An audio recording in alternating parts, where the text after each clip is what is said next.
Boogaloo. Films, bad films, lots of films, very, very bad films. Watch that film, then talk about it. It's Electric Boogaloo with Matt and Keenan. Hello, everyone, and welcome to Electric Boogaloo, the show where we make bad films worse. I'm the crowbar they used to beat Robin with, Matthew Bradley. I am a caller. I'm nice. No, I messed up. Oh, no. That's what we do. That's your name. I don't know what it was, but that's your name. A cold cut. Oh, yeah. Uniced call nigga. I tried so Keenan hard. Groom. I tried so hard. Keenan Groom. Oh, no. Did you try that hard, really? I actually tried really hard to try and get a cold pan into that, and I tried so hard, it went really badly. On Cold Schwarzenegger? Yeah, I think that's what I was trying to do, but I went the wrong way around, and it made it worse. When you went with nice Schwartz Coldegger. So we watched Batman and Robin this week. Yeah, what a great film. I mean, terrible, but great. Yeah. Ooh. I mean, so this is what, fourth in the 90s Batman series? 89 being the first one, but 90s essentially. Yeah. Yeah, it was towards the end, wasn't it? So this one. Yeah, so you had, first two really dark, serious Tim Burton, Jack Nicholson Joker, Danny DeVito Penguin, classics.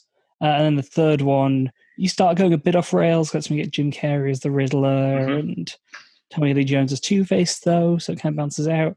And then here's Batman and Robin with the Bat Nevils and Mr. Freeze and Poison Ivy and Bane and so much stuff going on. It's like he thought maybe I might not get to do another one. Let's put every single character in it. I mean, he thought he was going to do another one, and we'll get to that later on because I have stuff to say about it. But I mean, he was just like, let's just go wild. Let's put everyone in it. Yeah, it feels like a 60s Batman movie with a 90s Batman budget, and that's chef's kiss. So good, so dumb. Very good description of it, actually. And there's so much to talk about, but first, Keenan, I am a little hungry. You are nibble. A little snack for me. So today on this snack adventure, we are going to Holland, the Netherlands. Holland. The land of the tulips. This is... Windmill Town, correct. This is a little snack. And as well as being a candy snack, this is also used for vodka, ice cream, chocolate, and meat. Okay. Just going to put a charger in while you're thinking of that. So it's Netherlands, and it's used for candy, vodka. This is a candy snack, but the flavor profile of this, they've also used it as like a flavor of vodka. They use it in meat, chocolate. They put chocolate in mole and stuff like that. It's that sort of. Oh, okay. Yeah. Well, my instinct for the Netherlands is just weed. Right. Okay. So I'm going to say like my instinct is like a weed candy, but that wouldn't make sense in like meat, I don't think. This is a bizarre one. I'm going to go with they just eat like handfuls of sherbet. That would be fun. This is black licorice with salt. Oh, God, I know about that. I thought that was more of like a Norway thing. It originated in Norway, Germany, but it's become very popular in Holland and is a cinema snack. So it's almost like sherbet fountains where you get a little bit of licorice and dip it in sherbet. Like we do, sweet, normal. Yeah. This is That's salt. the thing. Adding salt to like most sweets, I think, is a good idea. Sweet and salty popcorn's what I go for. And this is I think sweet chocolate. Salted caramel, salty chocolate's really good. Ben and Jerry's is like salted caramel ice cream that's just so good. Yeah, they add salt to a lot of chocolate cakes and stuff. It brings out the chocolate, doesn't it? Yes. Licorice, on the other hand, is disgusting. It is bitter and horrible, and adding salt to it, I can't imagine improves it. Would make it more licoricey, aniseedy. Yeah, well, that's the thing. I'm not going to put aniseed as a word to describe licorice because I don't mind aniseed. Licorice, nah, what are you? I don't like aniseed either, but anise is fine, but nah. Imagine it in vodka, like with a dark chocolate, maybe. But I already can't do shots of vodka. It needs to be mixed with something sweet to take most of the vodka taste. And it makes it bitter and even saltier. Making vodka taste worse. Why would you do that? I thought it was a weird one. It was weird, but it's just sparked a lot of anger in us. This is our anti-licorice podcast. Speaking of things we are against, no, that doesn't work as transition because I'm very for this movie. The dislike of this movie is something you're very against. I am pro loving this movie because it is awesome.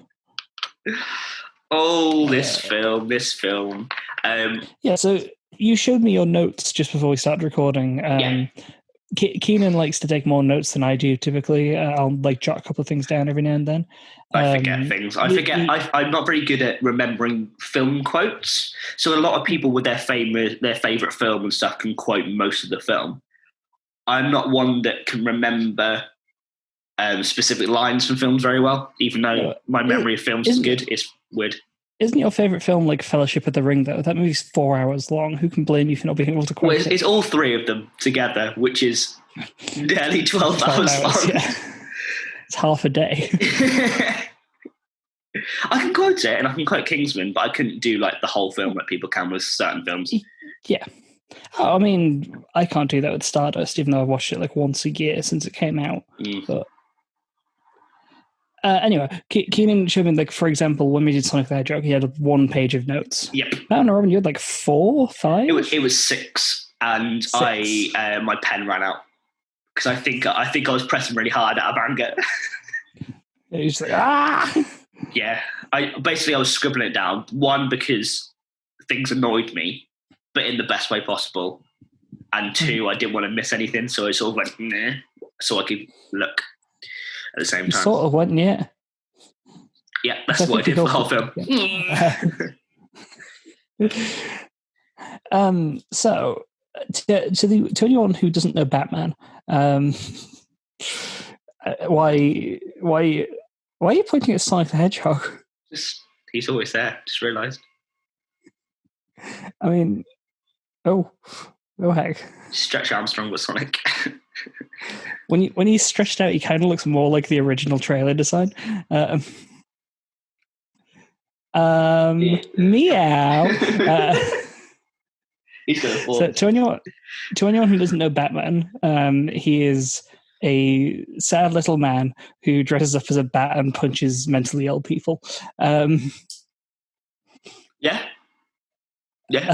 He's a really bad psychiatrist. Yeah, that's my take on it. You know Batman, he's a pop culture icon.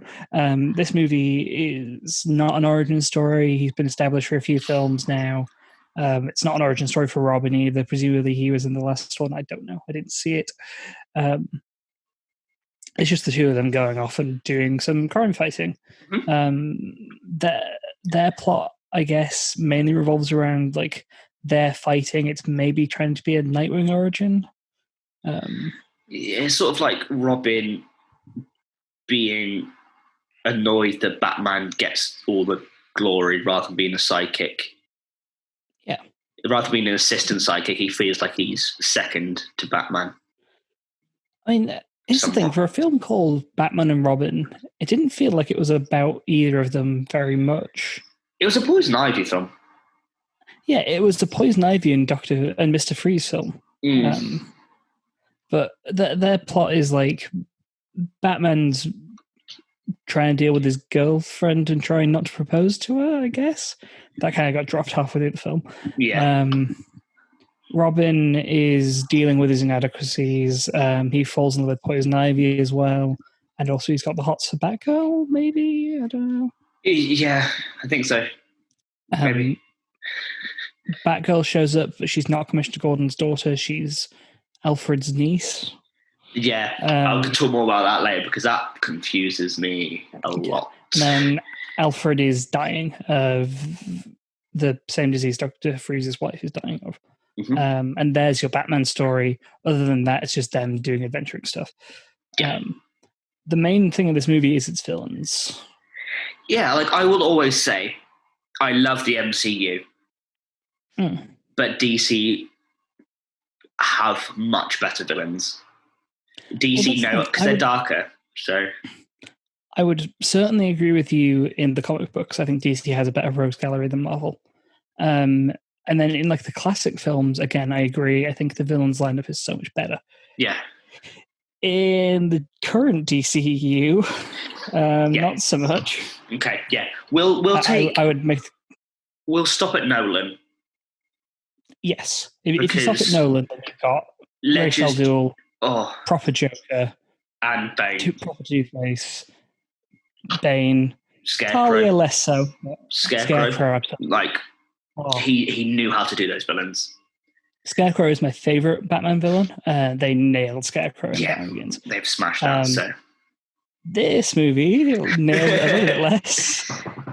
Ooh, that's like talking about the Marvel DC thing, where I always just assume DC is a darker comic.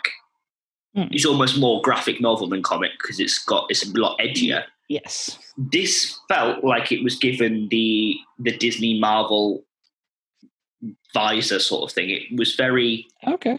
It was quite not cheesy because at the end of the day, it's a 90s. It's 90s and it's comic books, so it's going to be like the pow thing.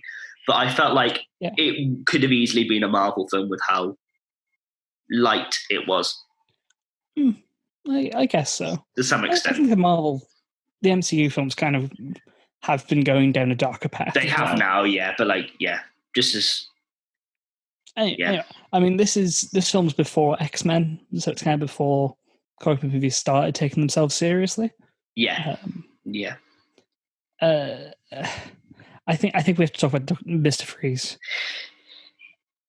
Mr. Freeze, Dr. Freeze. His name's just Freeze spelled differently. I mean, that's not surprising. No. Let's sometimes talk about him. Comic book characters have dumb names. So Arnold Schwarzenegger plays Mr. Freeze, who in his backstory, and this was one of my favorite things to like casually explain why he's so ripped for a scientist. He's an Olympic decathlete. Which, why not a weightlifter? Why go decathlete? Yeah, because they're trying to work out what sports could work. Does he throw things really far? Is that from the javelin he's done? Like, does he swim well? You don't see him swim, I don't think. I'm trying to justify kind of the different events. And punches. Yeah, I mean, why not make him like... I don't know. If you want to make him like an athlete to explain Arnold Schwarzenegger being ripped, make him like a wrestler or something. I don't know. I suppose Bane's already got that covered. Is he in this? We'll get back to Bane. We'll get to Bane. So the main appeal of Arnold Schwarzenegger in this movie is the puns. Yeah. My lord, the puns. Why wasn't stand-up comic part of his backstory? Because Mr. Freeze does do a lot of puns, like playing the Arkham games. He has a lot, but they're sort of more. They're not as much. They're more like, I don't know. They're more theming than puns. Yeah, like you don't want to get a cold shoulder or something like that, where it sort of works rather than just like "ice to meet you," which is the sort of level of the puns that we had here. Ice to meet you. Let's kick some ice. Yeah. And my personal favorite, what killed the dinosaurs? The Ice Age. And then he shoots a dinosaur with his ice gun. Yeah. I loved it. So dumb. Did I actually write down, because I knew you'd have a lot of puns memorized, so I don't think I've actually written down any of his. I mean, he was like, there was when he left, he was like, cool party. As he left. Chill out, he uses a few times. I love it. Talks about hell freezing over when he started freezing Gotham. And then later, when he was about to blow up the building they were in, he says, freeze in hell, Batman, which isn't an expression. I mean, just my main exposure to Mr. Freeze is from the animated Batman show, where he's a very somber character, very dark. The episode where he's introduced is, I think it was like nominated for an Emmy or something. Might have won it. I don't know. It was incredible, important episode. It was up for a lot of awards. It was very well written, kind of defined the character in the comic books as well, in a way. He's a very misunderstood character, I think. Absolutely. Which is why he's a really Arnold good villain. Looked at that and thought, I'm gonna make a bunch of ice puns. I'm gonna walk around in a robe with a cigar in my ice palace while watching polar bear slippers. Polar bear slippers as well. Yeah, he's watching Rudolph the Red-Nosed Reindeer, I think. Whatever the thing with the ice miser thing is, and getting his goons to sing along to it. He's something else. My favorite one of his goons appears in one scene, is never really explained or done anything with, and it is his second in command in that one scene, who again never shows up again. It is this woman who's wearing like sexy Eskimo clothes, or Inuit, I guess is the proper term. I apologize. And she's like flirting with him, and he's like, "Oh, my heart is cold because I'm in love with my wife still." And then she walks off and never appears again. The character's name who's flirting with him is Miss B. Haven. Yep. I mean, so good. So yeah, Mr. Freeze, he's trying to restore his dead wife, and then gets sidetracked stealing diamonds and trying to freeze Gotham. Happens from time to time. Yeah, because the diamonds, what is it? They're so strong they can't be frozen, so they're a good refractor. Is that what it is? I think, but at one point he's like, my suit is out of power. I need diamonds to fuel it. Not how diamonds work. Because I'm trying to think, because all these characters here, they are common Batman villains, but their origin is very different. So I'm trying to work out what Freeze actually does with his weapons and stuff. Well, I mean, that's the thing. Freeze's origin he's given, where he's experimenting on his wife, he falls into the vat of cryo stuff and emerges made of cold. That's very near enough to what it really is. He's just a different career beforehand. And we'll get to Poison Ivy in a second, but her origin isn't too far off either. Baines. It's wrong. But Baines is right. Wrong. No, Baines is very wrong. Again, we'll get to Bane. I love this when we're doing Boogaloo, and it's just so much like, we'll get to that. We need to put it on a shelf for now, but we'll get back to it.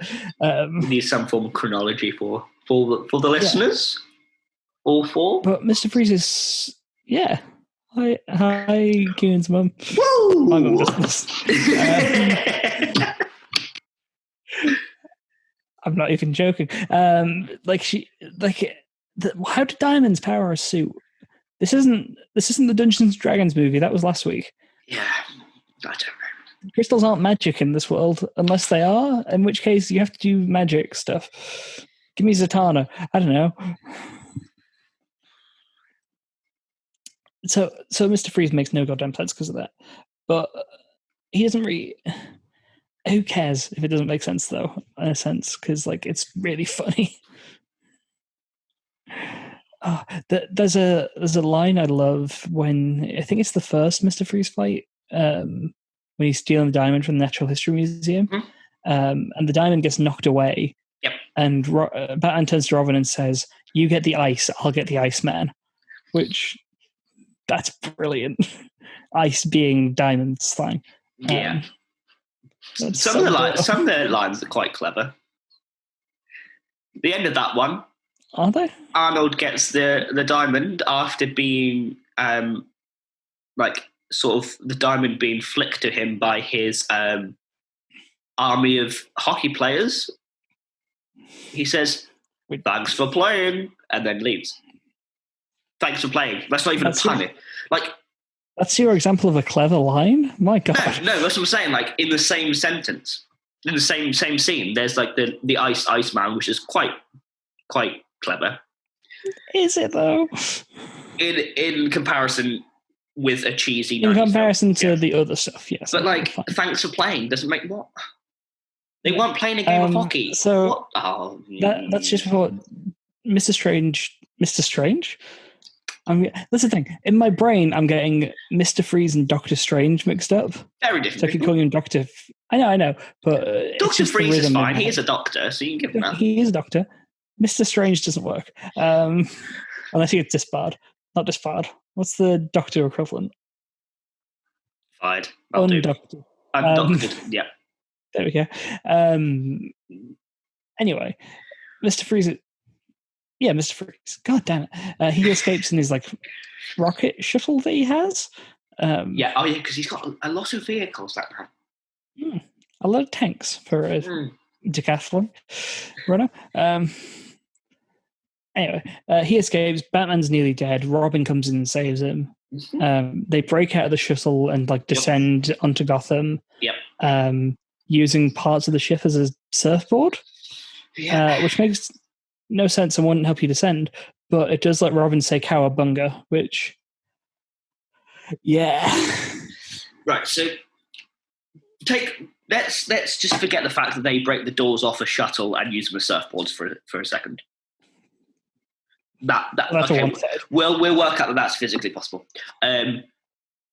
Surely Batman himself won't be the same weight as a door, regardless of what's heavier or not, because I don't know how strong this metal is. One of them will be heavier than the other. Therefore, you being able to physically root your feet onto a door, it's not unless they hook themselves under. Gravity's still a thing in Gotham, I believe. Correct me if I'm wrong. I believe Gotham has gravity. Fairly sure, yes. Okay. In fact, I think it's a bit funky because they can slingshot, and there's a bit where Mr. Freeze grabs a vine and jumps just slightly and goes 50 feet up in the air. Talk about that when they're in the museum. His freeze gun is on top of a statue, so he picks up a goon and just throws him up. It was a police officer. He throws him up and just knocks him, and then Mm-hmm.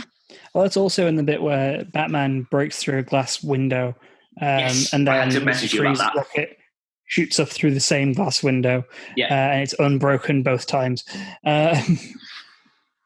Yep. Yeah. Ignoring the dumb physics of it all, it is a kind of fun scene watching Batman and Robin surf through the sky chasing after Mr. Freeze. Yeah. Why doesn't Batman have a wingsuit, though, as part of his outfit?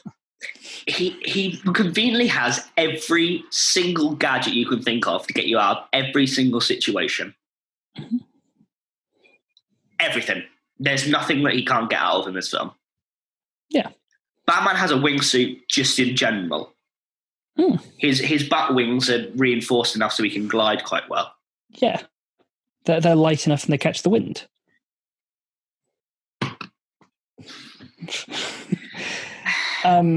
Anyway, after all this crazy stuff with Mr. Freeze at the start, we get to see meet our second and third villains. Mm-hmm. We go to a lab in South America where we meet Pamela Iverson, or whatever Poison Ivy's human name is. Yeah.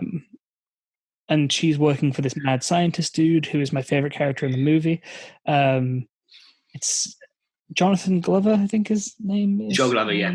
Just making sure I haven't got that wrong. That is right. But he plays Lionel Luthor in Smallville. Okay. So he's been in the DC. That's a philosopher. Yeah. That's Lex Luthor's Luthor's his dad? first appearance in the DCU. Yeah, he's Lex Luthor's dad. Yeah. Original character for the show who got added to the comics, kind of a Harley Quinn situation. Okay. Because of how good Jonathan Glover was in the role. He was essentially the Lex Luthor character for the first 5 series. Okay. Like a Green Goblin scenario type thing. Yeah, kind of. He's goddamn incredible in Smallville. Definitely worth a watch. But in this movie, he plays a mad scientist who's like doing experiments on plants with poison ivy to make super soldier serum or venom for Bane. So Bane's our next villain we get introduced to properly, where a random criminal is exposed to the venom and becomes a big hulking the Hulk, essentially. Yeah, so that's the thing I'll say. This Venom origin story for Bane has happened. Oh, I didn't say anything. You thought I was just pausing weirdly long for them. Are you right? Hello? My internet's totally gone. Hang on. Oh, computers. I'll explain what this is while I'm here. So, you good? Hello? Keenan? Yes? Can we go back a bit because my internet just died? Yeah, to be fair, I was just rambling. I haven't actually finished my point. Okay. Tech issues live on air. The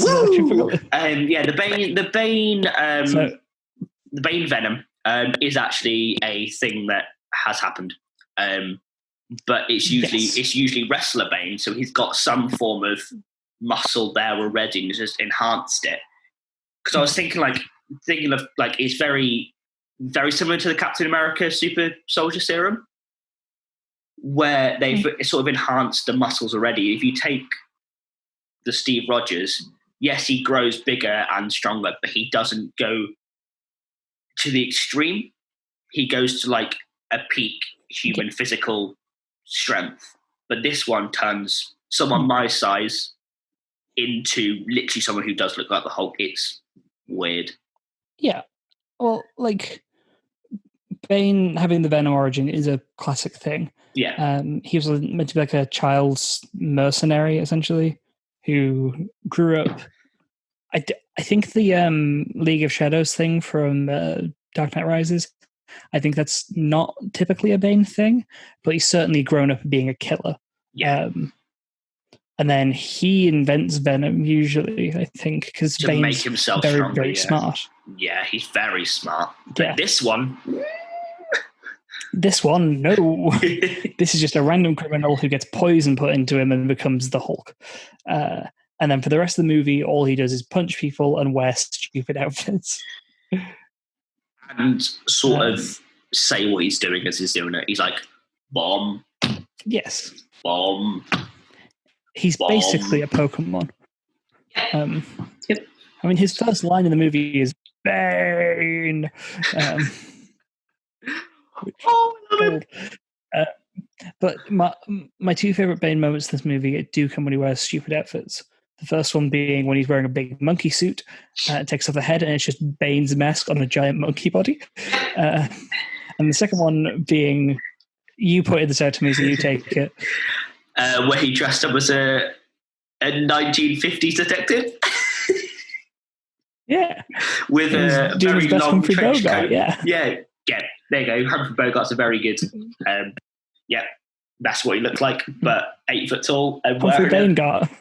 Wearing a wrestler's mask. I'm ignoring that.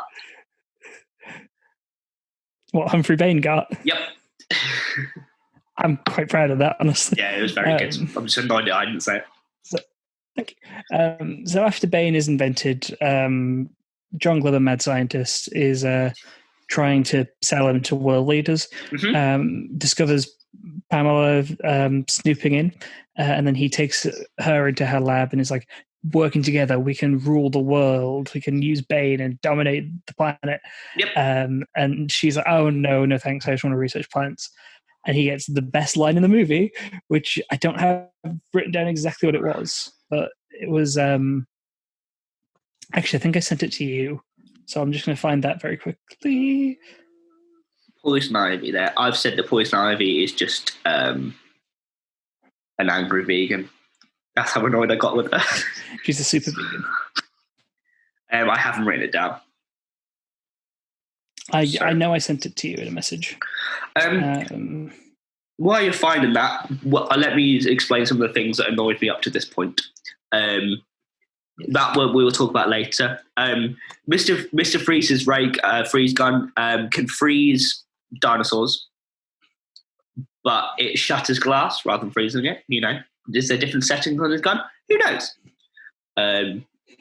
One of the first lines together is, "Hi, Freeze, I'm Batman." Very pleasant welcome. And then he proceeds to go, "Kill the heroes." So obviously I didn't realise this was the second in the series. So at the time I was like, does Freeze already think Batman's a hero?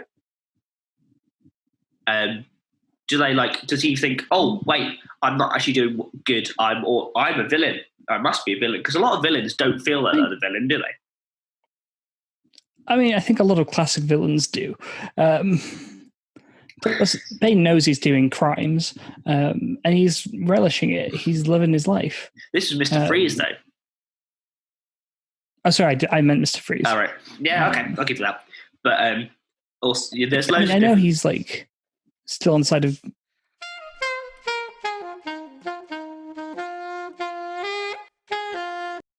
Hi, I'm Earl McFarlane, and like me, I hear you're bad at music. Is that correct? You know it is. Well, I've got this new thing I've invented. It's called the music in your voice that will always work and sound great device. I'm working on a bad type.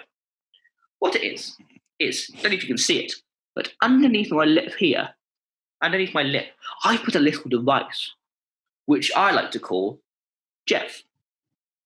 It's easier, and he's my uncle, I love him. Put Jeff under your lip, right? And you just make whatever noise you want, okay? And for somehow, and some reason, it always comes out great. Look, watch, I'll try it. This is me playing the saxophone. You ready?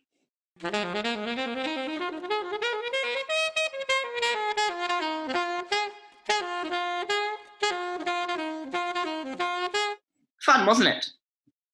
Sure You give was. it a try. Insert Jeff into your mouth and try it out. Well, let me give you the before and after. So this is me making noises beforehand. I go... Amazing. Oh, and I'm going to put Jeff into my mouth. Yes. Oh, easy activation. Yeah, it's in there. Hi, Jeff. Yes. And now I'm going to make those same noises with Jeff installed.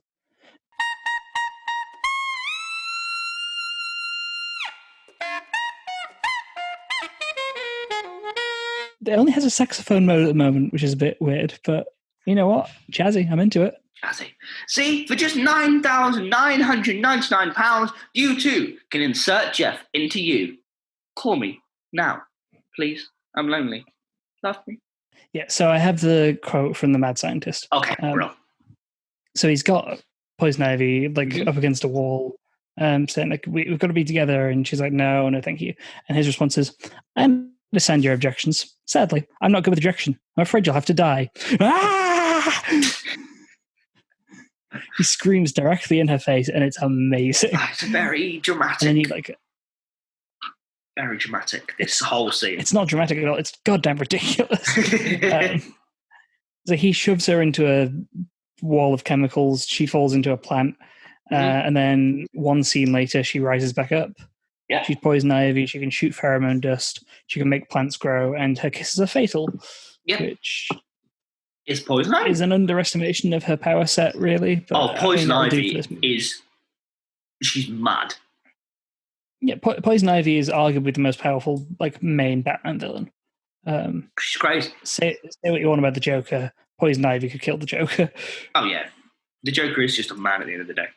Poison Ivy is nature god. She's got powers. I mean, in some versions of the comics, like when she's more of an anti-hero, she replaced Swamp Thing as like the avatar of nature, which badass. This Poison Ivy is not that. I've got so much to say about this Poison Ivy. Go ahead. I'm going to fix my hair. Right.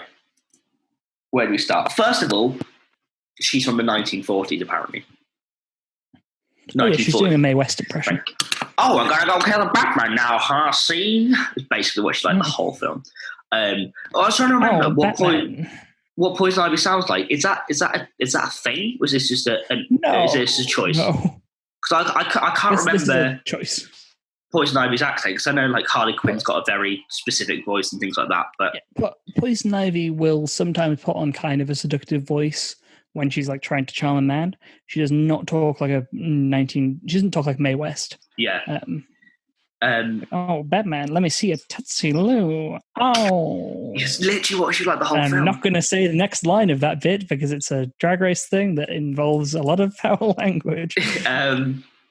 You know what I'm talking about. Yeah, she goes in disguise. She basically disguised herself as her former scientist self to go in places. Yes. Understandable. Pamela Isley. Yeah. She puts on a wig in the car. And then later on, the next scene, she doesn't have the wig on anymore. The wig that she put on some weird little, she put on like a little... like a bob. Bob. That's not there anymore. But her original scientist hair is. So basically, did she double wig? Or did she dye her red hair just for this scene? She was going to do a wig reveal. Basically that wig didn't need to be there in the first place. Also, granted, she's trying to blend in and not being her Ivy green outfit. But she goes to a black tie event.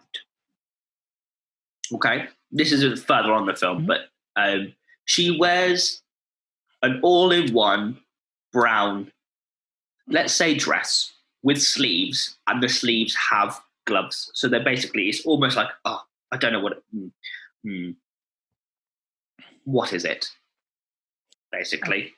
You don't really know what you're getting at here. Okay. I'm just saying that if you're trying to blend in, and it's black tie, and literally every single person's wearing black. It's not just a black tuxedo and all the ladies wear different colored dresses. Everyone's wearing black. You come into this black too, yes. Yeah. You come in a brown outfit and you go, I don't want people to know who I am, see? She bugs me. And also, her mirror is shaped like a leaf. Yep. Like, that's going to give away the Poison Ivy game quite a bit. This is one thing in this film. Disguises that weren't disguises if you have more than 4 IQ. Okay. Right. I know the old, let's just wear a mask over your eyes. Yes, I understand that. But this is not when even Robin, right? Batman has quite a full face mask because people don't know Bruce Wayne is Batman. He's got the full mask. Yeah. Spoilers, sorry. But in this film, Robin is just as important as Bruce Wayne. He's almost like his aide. So he's there for every public meeting with Bruce Wayne. Can you see who I am? Yes, you can. This doesn't stop me Dick being Grayson me. Robin. So this is like Bruce Wayne's adopted son, essentially, at this point. Maybe his ward, I don't know. Yeah. I don't understand how the rich work. I don't understand. But like classic Robin would like, you'd want to wear a mask that you want like the Teen Titans Robin look, where it's a mask that covers your eyes. You can still see through, but it covers your eyes because that's what's going to give you away the most. Yeah. I think there is a thing to the whole like people won't recognize you if your eyes look different. I know we make fun of the Superman Clark Kent thing, but it does work in a sense. However, this is just a mask that it doesn't cover his eyes at all. You can still see them. It's just him wearing a makeup, essentially. This brings on the Poison Ivy. Later on in the film, when Ivy and Robin are chatting, he's like, Who is she? I don't know who she is. You've met 3 times, okay? You were at this conference when, as a scientist, she came over and spoke to you. You spoke face to face. She's wearing the same outfit. All you have is black over your eyes, and she has a leaf on her face. If you don't know who you are, what is wrong with you? They run her through a facial recognition software. She was a scientist before, so she'll be registered. She's a scientist who worked for Wayne Enterprises for a while. And it takes until like the last 45 minutes of the film for them to realize who she is. And would they not have thought when a plant-based supervillain shows up the same day as like a crazy eco-terrorist woman spoke to them and said, one day this world will be returned to the plants and everyone in this room will die? Did they think, maybe there's a correlation there? Maybe we should look into the fact that one of our science labs got destroyed. Yeah, that someone did an arson on it.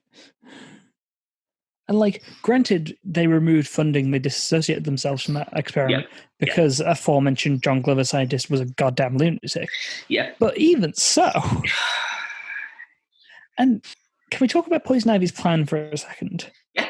Because what was it? Her whole thing is, like, she meets Mr. Freeze and is like, this man is a god. I will work with him. We will return the world to its natural state, which got your favourite line in the movie, I think. Was it when they were talking about who they are?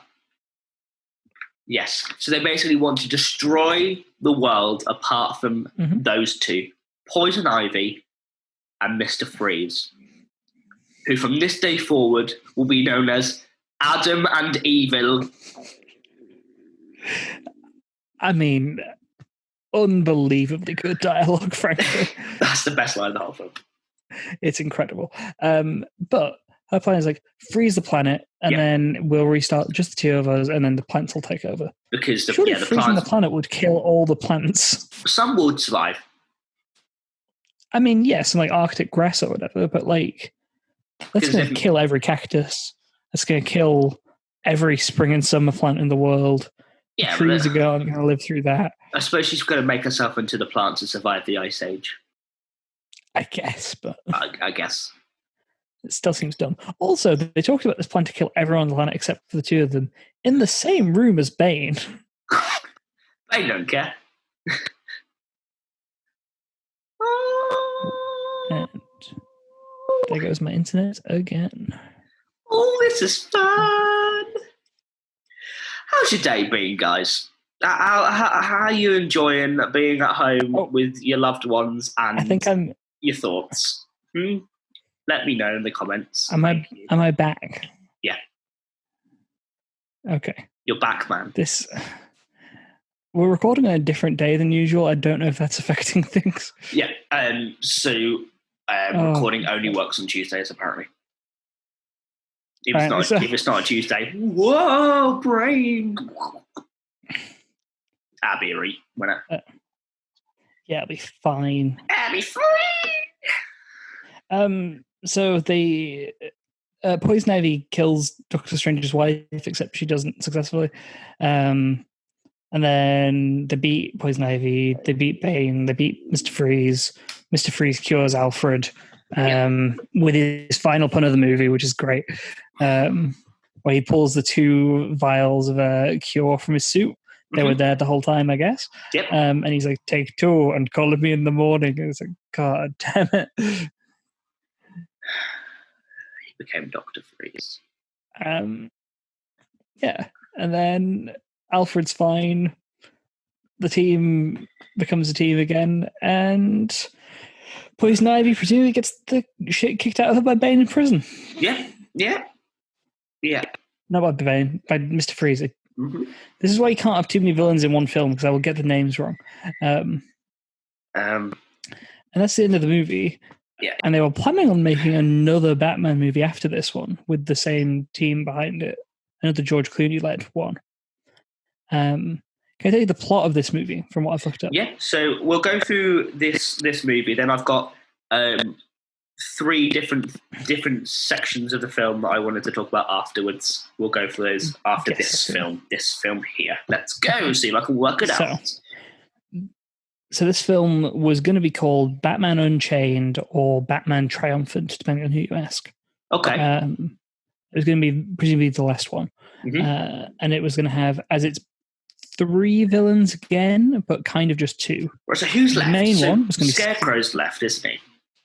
Mm-hmm. Right. Yeah. You can't. I'll tell you this for free. The one who was going to kind of be there was going to be the Joker. He was going to be there as a hallucination. I was going to say, because the Joker, you need him as the main villain or flashback stuff, don't you? Yeah. Who's left? He was going to be brain toxin hallucination villain. Ra's al Ghul? Sorry? What's his name? Ra's al Ghul, or how to pronounce his name? It wasn't Ra's al Ghul was not going to be a villain. Who else is there? Had Riddler. Had Two-Face. Catwoman as a villain? Was it Catwoman as a villain? Catwoman was in the second one. I've run out of villains. I can't think of who's left. It was going to be Harley Quinn. Oh, okay. Interesting. So after the animated series introduced after she showed up in the comics, after she became one of the most popular villains. Yeah. The plot was going to be Harley Quinn is the Joker's daughter, and she wants vengeance for her dad, so she teams up with Scarecrow. That has been a comic run, hasn't it? Has that been a run with Harley Quinn as the daughter or not? Never her as the daughter, but there was a series with the Joker's daughter, who was Joella Dent, who looked an awful lot like Harley Quinn. Okay. Yeah. She's also a Dent, so I want to know that family tree. Yeah, I think it might have been like Harvey's cousin or something. I don't know. I don't know that much. But she essentially looked like the Joker, but in like a steampunk style. It was kind of cool. Anyway, Harley Quinn and Scarecrow are going to team up and drive Batman insane so he'd be locked up in Arkham Asylum, is the plot of it. Okay. And then the movie would have been like he overcomes it, he defeats the Joker illusion, locks those two up, and then apparently the ending was going to be he gets swarmed by bats to show him like overcoming his fears. That sounds like a really cool film. Yeah. So in this movie, we see a cameo from the guy who was going to be Scarecrow, which is Coolio.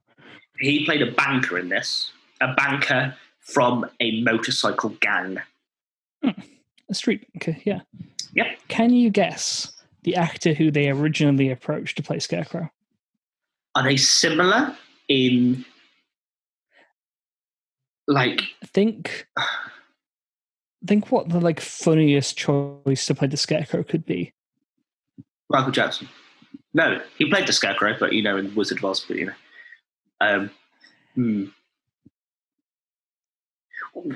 But it's Coolio. Could it be worse? Is it worse than Coolio? Nicolas Cage. They wanted Nick Cage to play the Scarecrow. I would prefer him to Coolio.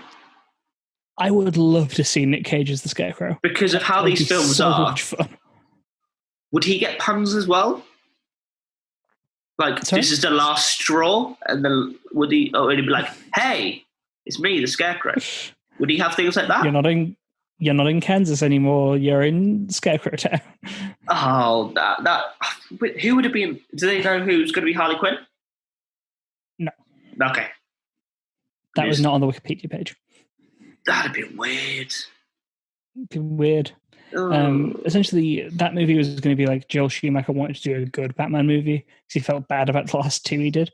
Oh, okay. And then I think he did the animated Year One film, which was mediocre, apparently. So he did better than bad then. Maybe he feels like he better. I don't know. Yeah. You have more of the movie to talk about. Yeah, so the 3 things. I was going to do some of the really stupid quotes. I'll go through those. Mm-hmm. And then we've got random Batman gadgets that came out of nowhere, because there's a few that are just here. And then we need to talk about the opening sequence and the use of suit nipples, please. We can't. Yes. We can't How have we not got to nipples talk about that. So, for instance, like there's He's got a laser that can thwart Robin really easily, as you do. They have the grapple hooks, which Batman has grapple hooks, but they seem to just shoot way further than they should do. They go exactly where they want him to go. It's very what? Oh, that's that funky Gotham gravity again. Yeah, he's got the little bat saw, just like a little dentist saw. Yeah, which he tries to use that to cut a vine, and it does work, even though it gets it nowhere near the vine. Yep. I mean, the most important gadget he has in the belt is the Bat credit card. Yes, which there's a credit card that has Batman Forever written on it, and it says never Batman Forever, Forever, it. which is a nice little reference. Batman Forever, but his name is Batman. His expiry date is forever. If we use this in terms of real life money, an expiry date of forever means he can't use it because it's forever expired. Or it expires when forever has passed, maybe? Should that be expiry date never? I mean, who's to say? Who knows? It's Batman's credit card. That's the thing. If it's under Batman as the name, we know that this is 97, so this is before online banking was a thing. Right. He had to apply for that in person at a bank as Batman. He had to go into a bank in his full costume and be like, yeah, I'd like to set up a checking account, please. What's your name, Batman? Okay. It's Batman. Right. Yeah. I'm going to do a speed round of things that bugged me, but let's first talk about the suits and the opening sequences because, yeah. Every time a Batman suits up for the first time in this movie, so when Batman and Robin suit up in the intro or when Batgirl suits up later on, you see their butt, their crotch, the mask, and then their bat nipples. Mm-hmm. Why do the suits have nipples? Right, so the suits have nipples. Why? So they've done it to... They did it to Batgirl, to Robin, and to Batman. These close-up shots, like the butt, is to show it's a rubber suit. But why? The mask, I understand. The crotch, I think they're trying to do the belt logo. You could definitely go higher up and more in on the belt. It's like a torso rather than a crotch. Because they all have a logo here as well. They've got a bat symbol here. So why would you need a crotch belt shot? I don't know. This is weird. No idea. Oh, would you like a quick fire round of things that bugged me? Hello? Go for it. Yeah? Right. Here we go. Robin leaves, Alfred cries. I'll wait for you back and then I'll go quickly. This is elevator music. Whoa. Yeah. You back? Yeah, sorry. I'm hearing you intermittently. Cool. Robin leaves and Alfred cries. Why? Who knows? What else we got? Ice skate Heelys. That's another gadget he has. Put the heels together. Heelys that are ice skates. Why? Why does Mr. Freeze have wings? I don't know. Why does Mr. Freeze have wings? I'm going to assume that the recorder was picking this up. Ignore the interference. What else is there? Mr. Freeze fights him, and he's like, "I'll kill you next time." Just so the movie's not a minute long, because Mr. Freeze could kill the Batman. Just kill him now. Yeah. He has an Inuit orchestra that are frozen. Don't know why. Batgirl, right? Okay. In this one, instead of Commissioner Gordon's daughter, she is Alfred's niece. Why is she not English? Why is she American? And why does she go to Oxbridge Academy, that famous English university that we don't have? Okay. Why? Just give it. Just say like she goes to Oxford or Cambridge. Why Oxbridge? Or just make her Commissioner Gordon's daughter, like supposed to be, so she could be American. That's justified. Okay. She goes up to Alfred. I'm going to tuck you in now. He's sat at a desk in his office. Go in their bed. There's a massive statue holding balls. Why? Okay. What else is there? Clooney doesn't look like Bruce Wayne. I know I've only seen a few others, but even Nicholson, it wasn't Nicholson, it was Keaton, Christian Bale, Ben Affleck looked like a Bruce Wayne. Clooney just looks like Clooney. The whole party was just bizarre. I sent you a picture. It was a weird little parrot morph suit man. Poison Ivy at one point says, "Come with me, my garden needs feeding." Don't know why she said that. That was very bizarre. There's loads. This is why do all underground races happen on like flood walls? This one in Greece, just do it down the street. It's funnier. Like, why does it have to be? Why do you have to go underground? Whoa! I don't care. I really don't care. For the aesthetic. The neon gang were weird. There was this random gang. They all wore neon paint. He's like, "Hey, pretty, pretty, pretty." She's like, "Wow, pretty yourself, huh?" And then he whips, and then Bane's like, "Pow!" And then they go flying. They're like, instead of the Wilhelm scream, it's just, what? Why is that scene even there? I'm so annoyed. And then she goes, they find things, and she swishes round her cape, and she's like, but then she pauses after every word. She's like, "I always anchored for something on the water." I'm like, I don't care. And then she squats really weird. It's like, what is this for? Is she Dracula? Who knows? They do a kiss. They do a kiss, but at 90 degrees. So one of them does this. Try and kiss one of your loved ones, and one of you does this. What is wrong with you? Okay. There's a really angry kid at one point. He's got a Mohican. He just screams. Right. What else is there? Polly want a kiss. To Robin. Very different bird. Polly want a kiss. Polly want a kiss. Mr. Freeze cries once, just a single tear, then it freezes, but instead of staying there like an icicle, it just sway. The villains walk away very easily in this film, and Batman's like, I don't know, they walked away. Who knows? Alfred, his brother's called Wilfred. Why are they called Alfred and Wilfred? I don't know if that's a thing, but who cares? Batgirl, Alfred's his uncle, her uncle, right? You should probably know that because your family. Why does Alfred always have to go, my brother, your uncle, or things like that? Like, you don't have to explain. You don't have to go, like, because I know you're watching, Mum. Tracy, my mother, your sister. Father, I think. But, my brother, your father. Like, but it's, I think she knows. Gordon was useless in this film. This has been terrific because my internet's been very slow today, so I've just been watching you have a breakdown at 1 FPS. I've got another page. She does the password, right? She has 3 attempts at the password. She does 5. That's not how passwords work. Quite a funny line is towards Robin. She's like, she wants to kill you, dick, which is quite funny because an insult there is also his name, so I was very happy with that line. That's a lot about the crotches.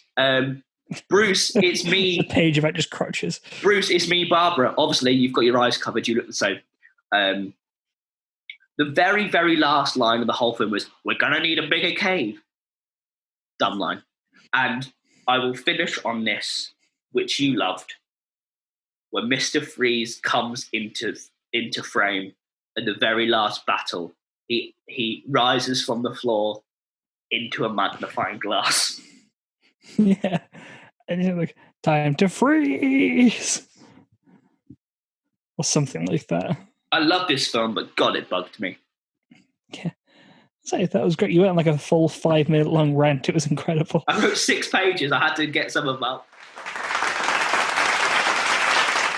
I think it's time for us to just kind of breathe and calm down a little bit.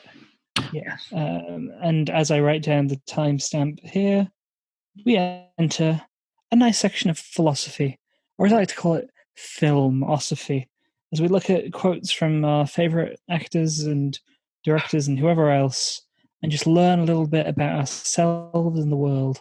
And today our filmosophy comes from Mr. George Clooney himself. The man that never ages. Playing the Batman and being in Nescafe adverts with Danny DeVito. He's done it all. Mm-hmm. But never in Batman with Danny DeVito. So the first quote to come from George Clooney is, the only failure is not to try. which I think is an important thing to remember, and a common theme I see in a lot of Filmosophy quotes that I try to find. A lot of people say, your only failure is not trying, and I agree. I think it's time to dwell on that and think about it and process it. You originate the quote, we'll never know. Having Oscar winner on your tombstone is a really great thing. I think that's important to remember when you're trying to design a tombstone. Just put Oscar winner on it. That's what George Clooney says, and I agree. That's what I'm going to have on mine if I ever die. I think anyone who is famous is a moron if they're on Twitter. And I try to live by that.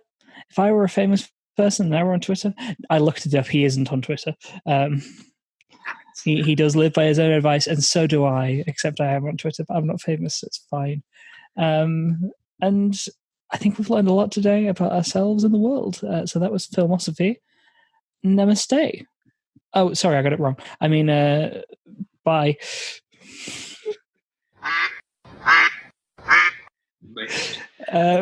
So let's move on to the fun. I have a challenge for you, actually, set by Ness. Yes. She halfway through the film, she asked us that when we were recording, can we come up with our own evil laugh? Because there was some really funny evil laughs in this film, but completely original. Okay. There's an evil laugh that's quite iconic and it's evil, but it's not just your normal wah-ha-ha type laugh. So it's got to be completely unique.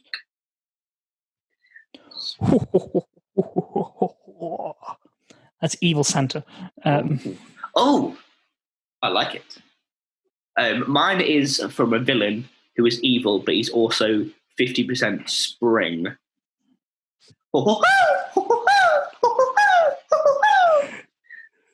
There you go. It's from the Evil Cuckoo Clock. It's when Zebedee turns evil in the Magic Roundabout film. Z-Baddie. Yes, that's his name, Z-Baddie. There we are. Oh, that felt good. So, Tigger. Yeah, evil Tigger. That's if Tigger was actually a tiger. Yeah, there you go, Ness. How do you feel about that? If Tigger was Shere Khan. That'd be a good movie. Maybe we'll get to that if we ever do Jungle Book 2. I think Jungle Book 2 is terrible. Anyway, we need to come up with a new bad film. Yes. And, we're in the superhero genre. Let's come up with some ideas. This is the question I'm going to ask. Are we making our own film of an already established superhero and making it cheesy and bad like this Batman film? Or are we coming up with a new superhero? A completely new superhero? I think that's up to you. Okay. Well, if you have an idea for a new superhero, I think it's worth hearing. Okay. Let's see if I can find one in my brain. Okay. I'm going to go with an already existing superhero, I think. Because I want to talk to you about Matt Eaterlad. No, ignore that. Matt Eaterlad's funny. I want to talk to you about Dog Welder. Oh, yes. So there's a superhero team. I think it's called Section 8 or something. I'll just Google. Is it Dog Welder with Squirrel Girl? No. Squirrel Girl's a thing. No. Squirrel Girl's great. Section how's 8 is a superhero team. No, I'm with you. I was just Googling. Section 8 is a superhero. Oh, great. So Section 8 is the movie we're making. It's a superhero team made of terrible superheroes, including our main character, Dog Welder. So your heroes in the version of Section 8 we're going with, which is the first one that I found on Wikipedia, are Friendly Fire, Defenestrator, whose power is he throws through windows. Friendly Fire, who's very powerful but can only hurt his own friends. I think I'm basing these off the names and what I remember. Six Pack, who gets his powers from being drunk. Shakes, who is a superhero who has like epilepsy or something, and he just keeps having seizures in the middle of fights. Jean de Baton, who I think is just a fighter who is French. Dog Welder, who welds dogs to people. Bruno Excelente, who I think is like a Latin dancer superhero. And Phlegm Gem, who shoots phlegm at you. This is like this is the best made superhero team ever. Are exactly right. I love so playing our heroes, Defenestrator is going to be Denzel Washington. He's appeared a lot in our films. Like he's smashed this. Because like he smashes windows. Yeah. Friendly Fire is going to be John Cena. Six Pack is going to be Jimmy Carr. He needs to pay off his taxes. Shakes is going to be that's going to be a Steve Buscemi appearance. Okay. Jean de Baton Baton. I'm going to have someone who isn't French. Please be someone who isn't French. Yeah, it's not going to be someone who's French. It's going to be Ed Gamble. What? I don't know. Well, it's because he's going to be a comedy pairing with Dog Welder. He's going to be James Acaster.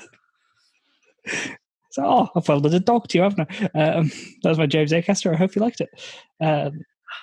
Bueno Excelente is going to be that's going to be Ricky Martin, and then Flem Gem is going to be the only female character in the main team, and that is going to be that's going to be Make it a man.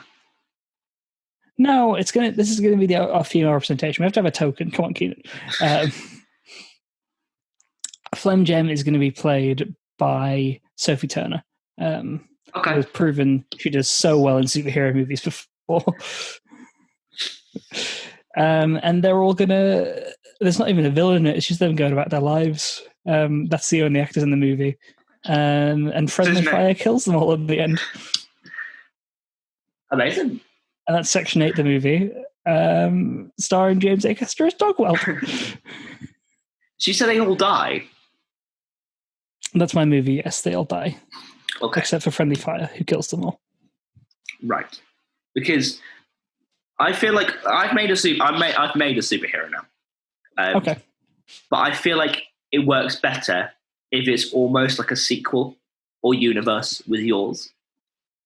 Okay. So we're going to have to use some form of superhero logic and bring them back. Section 8 is DC, so we'll either bring them back or this film happens after they've formed, but before the death. It's like you know how Ant-Man and the Wasp is kind of a midquel. Yeah, we'll do that. We'll do that. This happens during the events of Section 8, the movie. Yep. So therefore, this character can die at the end of your film if you want it to. Yes, of course. My superhero is called Stationary. Okay. Where the letter before the R in Stationary is the old, combined A and E with like Damon. Okay. Because this superhero is both definitions of stationary. Oh, so they can't move. So this one can use items of stationary as powerful weapons, but when they do so, they can't move. Okay. So they throw a turret firing protractors. Yeah, so they frisbee protractors at people like ninja stars, and they use pens as swords, and they throw rubbers down and people slide on them, but they can't move. Stab someone in the leg with a compass. Yeah, but only with their in vicinity. Yeah, they just happen to be next to you. Okay. And this we played, but question to the listener: would you like stationary to be old or young? I'll go with young. Young, because I associate like stabbing with a compass with youth. So we'll go with child. So this film came out in the 1980s, 1990s. Okay, so we're using our Yumi and Judy time machine again. Yeah. Haley Joel Osment when he was the age of The Sixth Sense. That's who played him. I have a note. I'm very into that. Can the villain be played by modern Haley Joel Osment? Yes, and it's some weird little Freaky Friday type twins. It's never addressed. No. We'll do that. We'll do it. That's perfect. That's perfect. And the villain is called the Pencil Case. Oh. And what he does is he's got massive a massive mouth that's zipped up. Okay. Mhm. But he's in prison because his mouth's zipped up. That's sort of like his straitjacket. Or like the Hannibal Lecter mask. Yeah. But he has some supporters, and they break him loose, and they open the zip. He's like, and then he's basically like Pac-Man, and he comes after.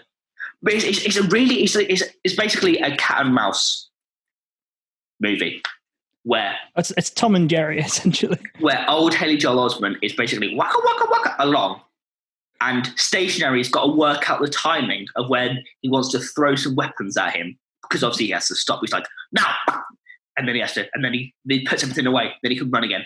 He's like, oh no, and then he actually gets really close to doing it, and then Friendly Fire comes in. And then Friendly Fire comes in and kills him. Yeah. That's the end of the movie. It's like it's this big build up to being like he's about to twang him in the face with a ruler, and that's going to defeat him. Or if he misses, but no, he puts it in this way.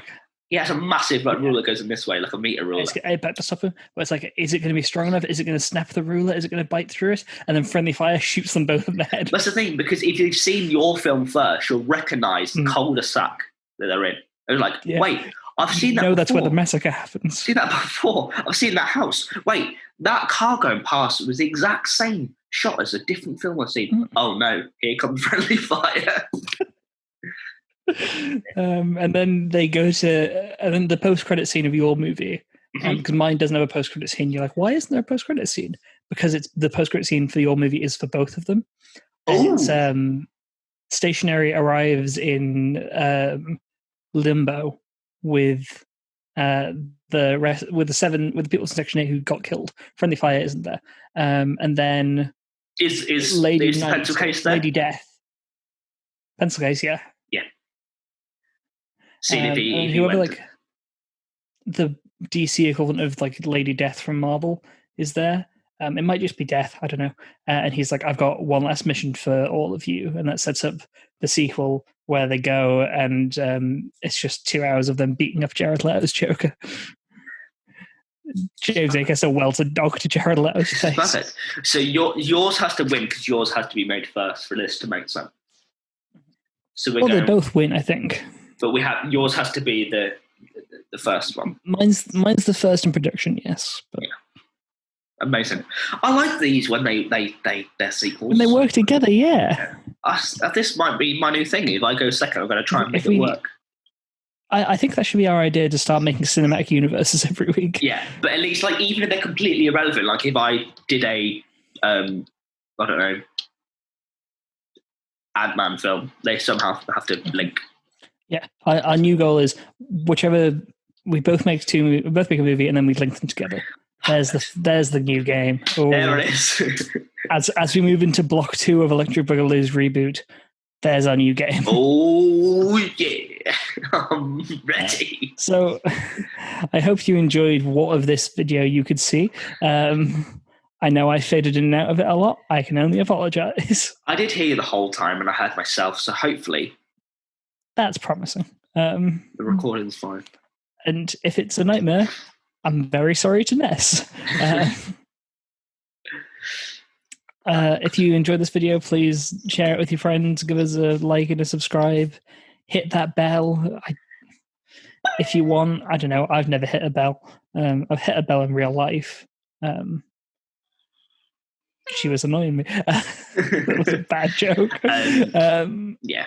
It comes out every Friday, if it can. Yeah. So we've enjoyed making these first 6 episodes for you, and we'll start making more right away. We're talking about, like, we're doing a second block of episodes or whatever. We're not taking a hiatus or anything. No, it's just production stuff. Yeah, so by the time this comes up, we should have posted the next 6 films if any of you are stupid enough and want to follow the films along with us. With this new block, I'm going to change up the snacks, and this time it's going to be funky, weird places you can watch the film. Okay. I'm going to work on the title a bit better. And I'll probably keep doing Filmosophy because it's really fun. I'm just running out of Google searches. Meanwhile, I can use a different celebrity every week and be fine. So that's it for this week's episode of Electric Boogaloo. And Keenan, as always, you'd like to give us that famous outro. Booga booga booga booga booga booga booga booga boogaloo. Booga booga booga booga booga booga booga booga boogaloo. Wow! Slam! Thank you for watching.